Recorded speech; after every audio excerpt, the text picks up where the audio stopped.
what's going on, y'all? T-Bob here. And Jake as well. And you're about to watch a little OTB LSU. We're going to give you all the latest, greatest between LSU football, baseball, women's basketball, softball, and everything in between. Bottom line, if you want to talk Tigers, keep it locked, subscribe, like it, and we hope you enjoy. Jaden Daniels not going to play in the bowl game. Great news for him. And now very interesting, you get to watch Garrett Nussmeier. Brian Thomas Jr. and Malik Neighbors will play in the bowl game.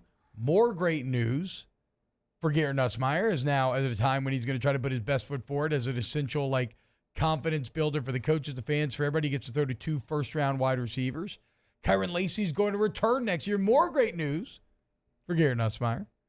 But we'll have some competition as Vanderbilt's A.J. Swan has committed to LSU out of the transfer portal. This is a sophomore quarterback who's pretty solid, great depth and experience added to that room, and enough potential as to not allow for complacency. If you want the full conversations, you can go back and watch. So knowing all of that, Jake, let's look forward to next season.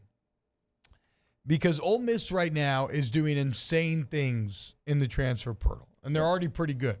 They continue to land guys. They land another 4-star DB out of Mississippi State. I heard a nasty rumor that the reason why he didn't choose LSU over Ole Miss is because he doesn't know who his coach is going to be.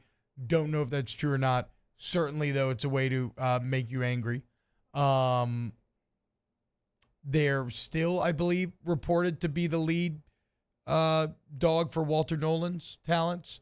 And so let's play a game here. Let's say in a 12-team playoff, 4 SEC teams make it on average. Yeah, some years you may get 5. Some years you may even get 3, right? We'll see. But let's say 4 make it on average. Mm-hmm.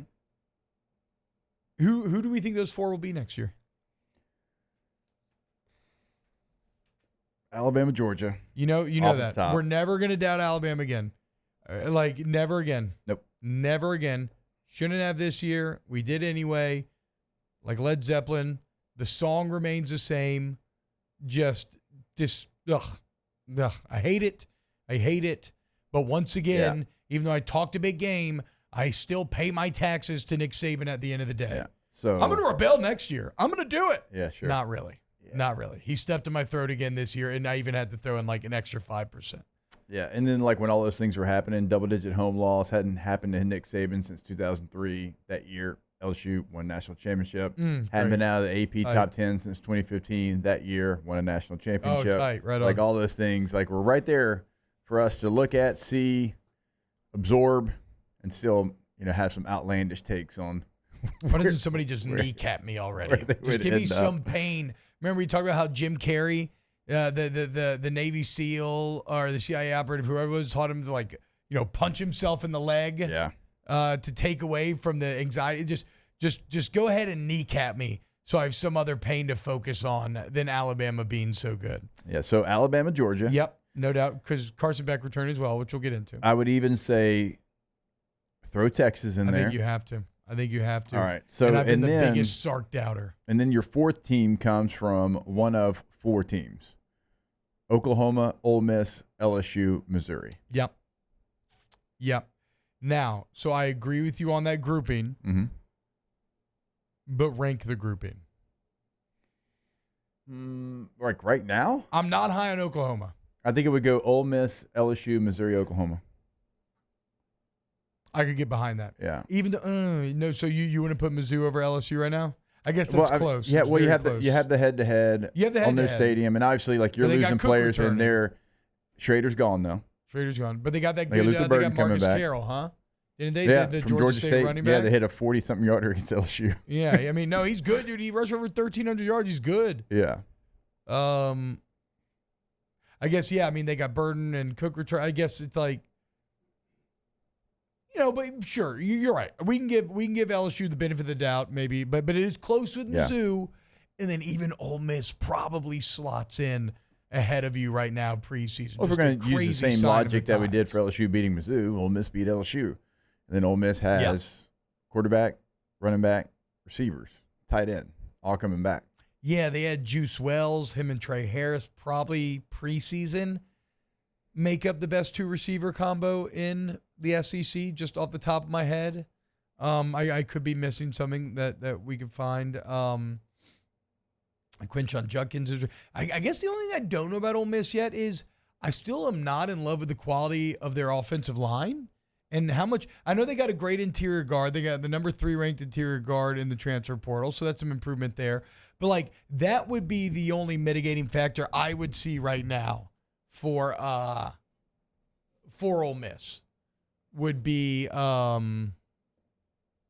maybe the offensive, because the defensive line looks like it should be really good with Prince Umanmielen and if they get Nolan, and they added the number 2 edge rusher as well. It is so wild to me that we live in a time where the Ole Miss Rebels will be a preseason consensus top 10 and maybe even a top 5 team.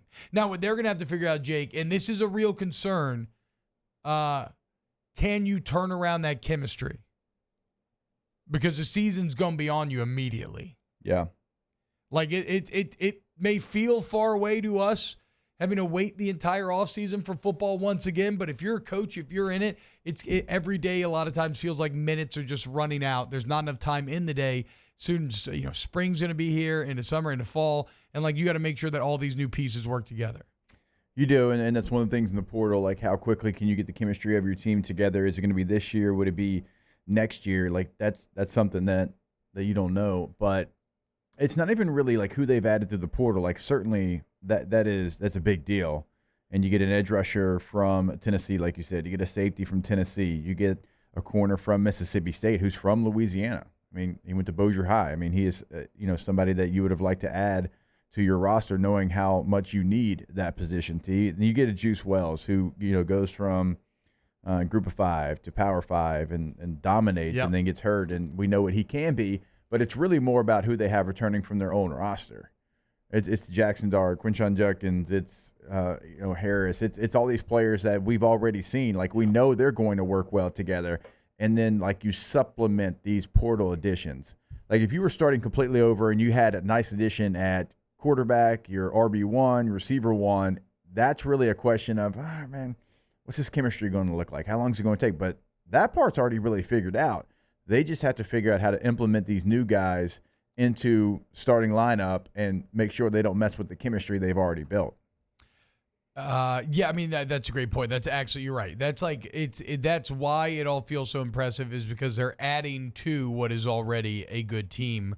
Again, I think this bowl game is very important for Lane Kiffin. Prove he can win a big game, get to 11 wins, first time in school history, and then they're off and running into the offseason. So, we're going to see. Let's get to some of your comments in the chat here. Edub says, LSU lost 3 games this season. There is no way they only lose 2 next year. And then John O'Shea says, are we really not changing D coach or coordinators? It was just about the players. Well, there's definitely going to be assistant changes. I don't know about coordinator change, which, a lot of people would argue is fundamentally flawed, right? Like if you're a big-time CEO or a business owner and a portion of your business performs as poorly as the defense did, do you just fire the underlings? I don't know. Seems to be what LSU's leaning towards doing, though. So yes, I agree. It's hard to feel uber confident about LSU going into year 3, despite the fact that Coach Kelly's been painting year 3 as the time when the leap should be made. Because not only do you have some weaknesses that you have to figure out, but the SEC looks really damn strong, right? Like you were hoping that Texas would suck. Well, no. It looks like Texas is really good, and it looks like they're going to be very good.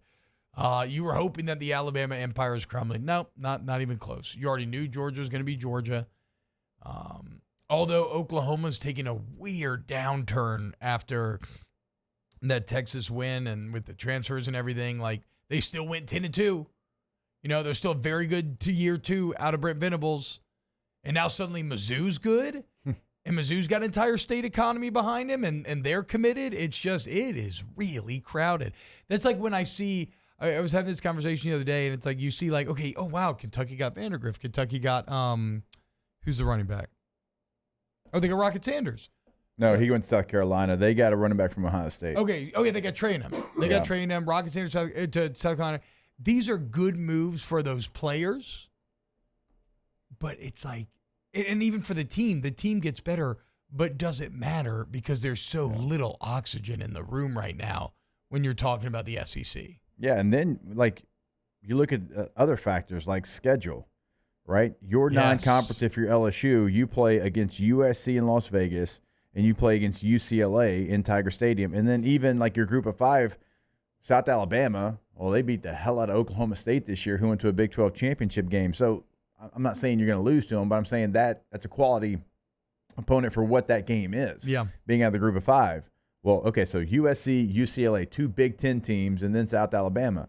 For Ole Miss, they've got Furman, Middle Tennessee, Wake Forest, and Georgia Southern. Well, and they even got one of the friendliest conference draws, did they not? Yeah, so in their conference schedule, they've got Kentucky at home, at South Carolina, at LSU, Oklahoma at home, at Arkansas, Georgia at home, at Florida, and then the Egg Bowl at home against Mississippi State. I mean, bruh.